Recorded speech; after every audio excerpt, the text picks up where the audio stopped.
এই সরকার একটা দুঃস্বপ্নের ঘোরে আছে। কে জানি কখন পেছন থেকে ক্ষমতার চেয়ার থেকে লাথি মেরে নিচে ফেলে।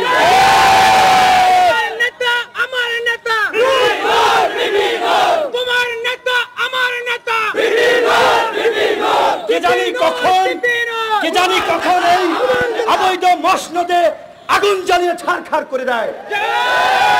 সে আগুনে পুড়ে ছারখার হয়ে যাবে সমস্ত স্বৈরাচার এবং এই স্বৈরাচারের দোসররা।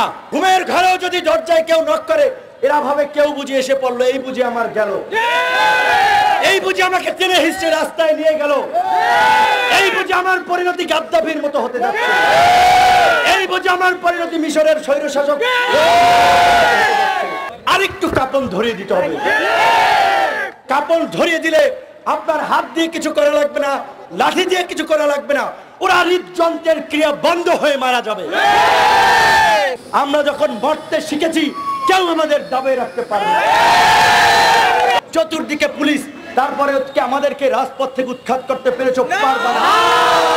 একজনের শরীরে শেষ রক্তবিন্দু থাকা পর্যন্ত এই বিনা ভোটের মাফিয়াদের বিরুদ্ধে লড়ে যাবে, এই স্বৈরাচারের পতনের জন্য লড়ে যাবে। একদিন আপনাদের পরিণতিও করুণ হবে। মানুষের অভিশাপে অভিশপ্ত হবেন, আপনার পরিবারের অভিশপ্ত হবে। আজকে যাদের কন্যাভাবে মেরেছেন, টর্চার করেছেন, আমরা সহ্য করেছি, আমাদের কিছু করার ছিল না, ওই চার দেয়ালের মধ্যে সহ্য করেছি। কিন্তু যখন সময় হবে, দ্বিগুণ গতিতে প্রত্যেকটা আঘাতের জবাব ফিরিয়ে দেব। আপনারা দেখেছেন, আমরা প্রশাসনের অনুমতি নিয়ে একটা ছোট্ট র্যালি করতে চেয়েছিলাম, কিন্তু আমাদেরকে গতকালকে কোনো কিছু বিধিনিষেধ আরোপ না করা হলেও আজকে আমরা যখন সব কিছু অ্যারেঞ্জ করেছি, প্রস্তুত করেছি, সেই সময়ে আমরা দেখেছি পুলিশের কর্তৃপক্ষরা এসে আমাদের অফিস ঘিরে ফেলেছে। আমাদেরকে কোনো র্যালি করতে দেওয়া হবে না। আগামী 1 তারিখ থেকে ঢাকা শহরে কোনো সভা সমাবেশ মিছিল মিটিং করতে পারবে না। অথচ যেই বাইবেলের ভিত্তিতে এই রাষ্ট্র পরিচালিত হয়, কোরআন যদি মুসলমানের ধর্মগ্রন্থ হয়ে থাকে, বাইবেল যদি খ্রিস্টানদের ধর্মগ্রন্থ হয়ে থাকে, তাহলে হিন্দু, মুসলিম, বৌদ্ধ, খ্রিস্টান এই সকল বাংলাদেশিদের জন্য বাইবেল এবং কোরআনের সমতুল্য হচ্ছে বাংলাদেশের সংবিধান। এই সংবিধানের ভিত্তিতে একটা রাষ্ট্র পরিচালিত হয়। সেই রাষ্ট্রে যারা ক্ষমতায় থাকে, তারা জনগণের আমানতের দায়িত্ব পালন করে। সেই সংবিধানে স্পষ্টভাবে লেখা আছে, প্রত্যেক নাগরিকের বাক ও ব্যক্তি স্বাধীনতা থাকবে, প্রত্যেক নাগরিকের নিরস্ত্র সভা সমাবেত হয়ে মিছিল মিটিং করার অধিকার থাকবে। তাহলে আজকে পুলিশ প্রশাসন কিভাবে তারা প্রজ্ঞাপন জারি করে, কিভাবে তারা প্রেস বিজ্ঞপ্তি দিয়ে জানিয়ে দেয় এই বিনা ভোটের অবৈধ সংসদ চলার কারণে ঢাকা শহরে মিছিল মিটিং চলবে না, কিভাবে তারা আজকে এই বাংলাদেশের, আমি বলবো, একটা গণ অভ্যুত্থানের মধ্যে দিয়ে ছাত্র যুবকদের যে সংগঠন তৈরি হয়েছে, আজকে আমাদের প্রতিষ্ঠা বার্ষিকীর মতো একটা প্রোগ্রাম আমরা বলেছি পল্টন মোড় থেকে কাকরাইল মোড়ে আমরা ঘুরে শেষ করব। 10 থেকে 15 মিনিট একটা র্যালি করার অনুমতি আমাদেরকে দেয় নাই। তারপরেও আমাদেরকে অনেক বিনয়ের অনুনয় করার পরে আমাদেরকে এখানে একটা প্লেস দিয়েছে। তাও দেখেছেন এখানে 3টা সংগঠন সমাবেশ করেছে। এর কারণ কি আপনারা কেউ জানেন? এই সরকার একটা দুঃস্বপ্নের ঘোরে আছে। কে জানি কখন পেছন থেকে ক্ষমতার চেয়ার থেকে লাথি মেরে নিচে ফেলে।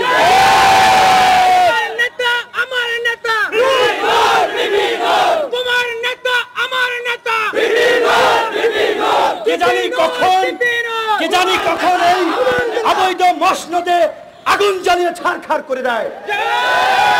সে আগুনে পুড়ে ছারখার হয়ে যাবে সমস্ত স্বৈরাচার এবং এই স্বৈরাচারের দোসররা, যে কারণে এরা প্রত্যেকটা মুহূর্তে আতঙ্কে থাকে।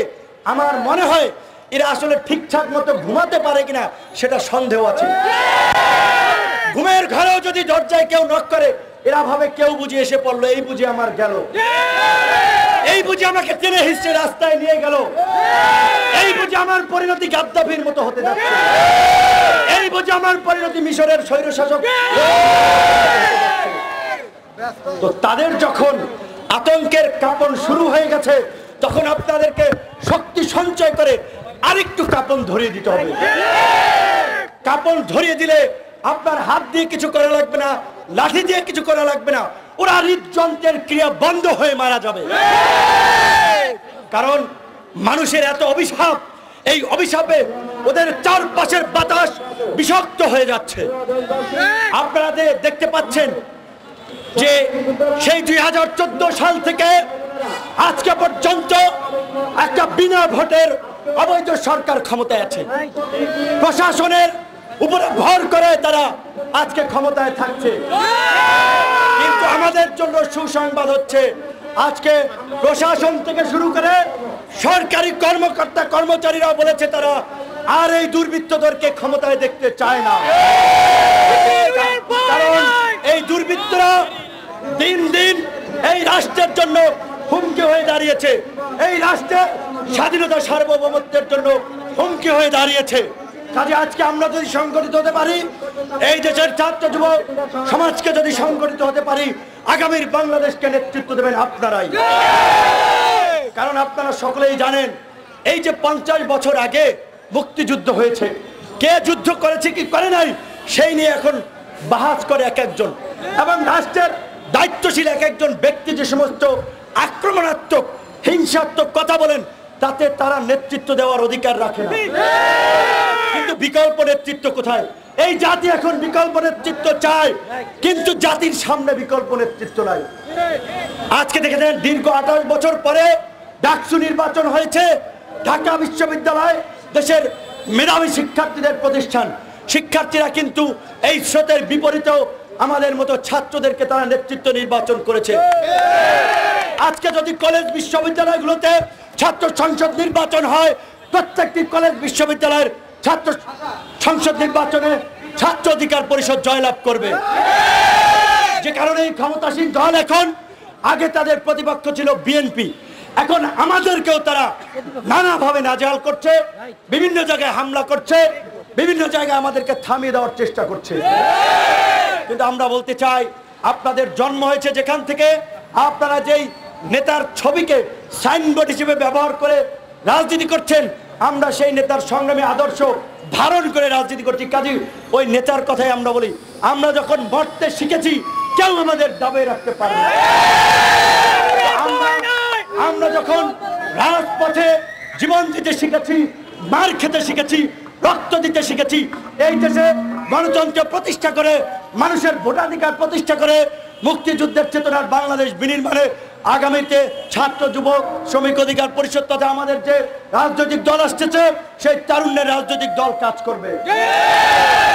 আজকে বাংলাদেশ যুব অধিকার পরিষদের 1 বছরের প্রতিষ্ঠাকালীন সময়ে তাদের যে অর্জন, বিশেষ করে আমি বলবো সামাজিক সাংস্কৃতিক স্বেচ্ছাসেবী কাজের চেয়েও এখন বর্তমানে প্রয়োজন হচ্ছে মানুষের মৌলিক অধিকার নিশ্চিতের জন্য সংগ্রাম করা। যেই ভোটের মাধ্যমে, জনগণের রায়ের মাধ্যমে রাষ্ট্র পরিচালনা করা হয়, আজকে 7 থেকে 8 বছর ধরে মানুষের সেই অধিকার নাই। বাংলাদেশ এখন বিদেশি অপশক্তির আঙ্গুলি হেলনে এই রাষ্ট্রযন্ত্রের পরিচালকরা এখন রাষ্ট্র চালায়। কাজেই দেশের স্বাধীনতা সার্বভৌমত্ব অক্ষুণ্ণ রাখতে আমাদেরকে গণতন্ত্রের জন্য সংগ্রাম করতে হবে, এবং সেই সংগ্রামে যুব অধিকার পরিষদকে অগ্রণী ভূমিকা রাখতে হবে। আমরা আজকের এই প্রতিষ্ঠা বার্ষিকীতে বিশেষভাবে স্মরণ করছি ভারতের গুজরাটের কসাই খ্যাত নরেন্দ্র মোদীর আগমনের আন্দোলনে ছাত্র যুব অধিকার পরিষদের যারা আহত হয়েছিল তাদেরকে স্মরণ করছি। বিশেষভাবে তাদের প্রতি সংহতি প্রকাশ করছি। দীর্ঘ 5টি মাস যারা এখনো কারাগারে বন্দী আছে, কারাগারের অন্ধ প্রকোষ্ঠে আছে, আমার ভাইয়ের মুক্তি চাই, আমার ভাইয়ের মুক্তি চাই, মুক্তি মুক্তি মুক্তি চাই, আমার ভাইয়ের মুক্তি দে, মুক্তি মুক্তি ওরা ভেবেছিল 54 জনকে নিয়ে আমাদেরকে পঙ্গু করে দেবে, কিন্তু 54 জনকে নিতে পেরেছো, চতুর্দিকে পুলিশ, তারপরে আমাদেরকে রাজপথ থেকে উৎখাত করতে পেরেছো পারবা না। একজনের শরীরে শেষ রক্তবিন্দু থাকা পর্যন্ত এই বিনা ভোটের মাফিয়াদের বিরুদ্ধে লড়ে যাবে। এই স্বৈরাচারের পতনের জন্য লড়ে যাবে।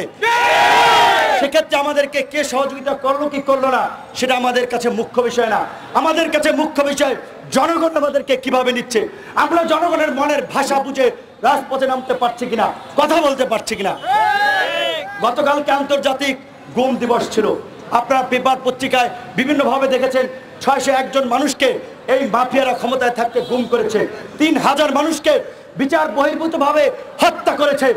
ওরা এখন আতঙ্কে আছে, এই হত্যার জন্য ওদের ফাঁসি হতে পারে, এই গুমের জন্য ওদের ফাঁসি হতে পারে।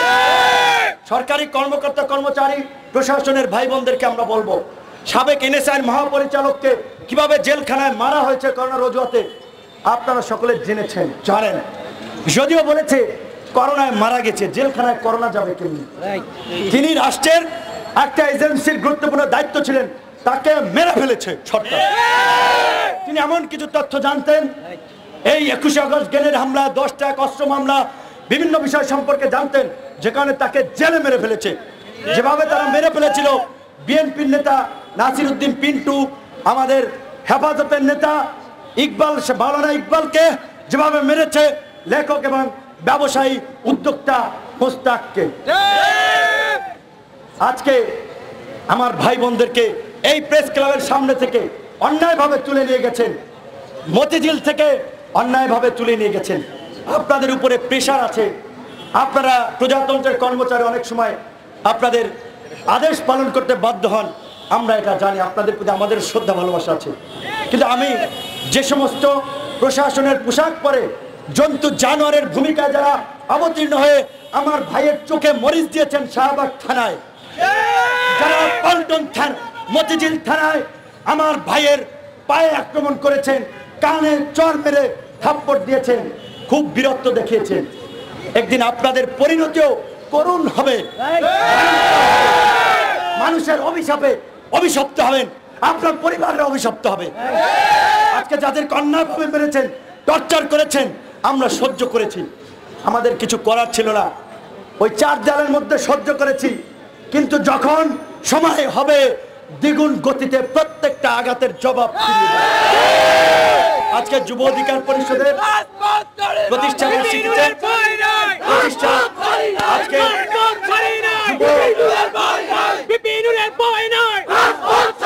যুব অধিকারের প্রতিষ্ঠা বার্ষিকীতে আমাদের এতদিনের যে অত্যাচার, নির্যাতন, নিপীড়নের পরেও যে মনোবল অটুট থাকে, সেই মনোবল অটুট থাকুক। কোনো ব্যক্তি, দল, সম্প্রদায়, গোষ্ঠীর বিশেষ স্বার্থ নয়, আমাদের পথ চলা, আমাদের কাজ করা, আমাদের রাজনীতি হবে দেশ ও জাতির বৃহত্তর স্বার্থে, গণমানুষের কল্যাণের জন্য। সেই মন্ত্রে যুব অধিকার পরিষদ উজ্জীবিত হয়ে আগামীর বাংলাদেশের নেতৃত্ব দেবে, এই আহ্বান রেখে আমি শেষ করছি। আল্লাহ।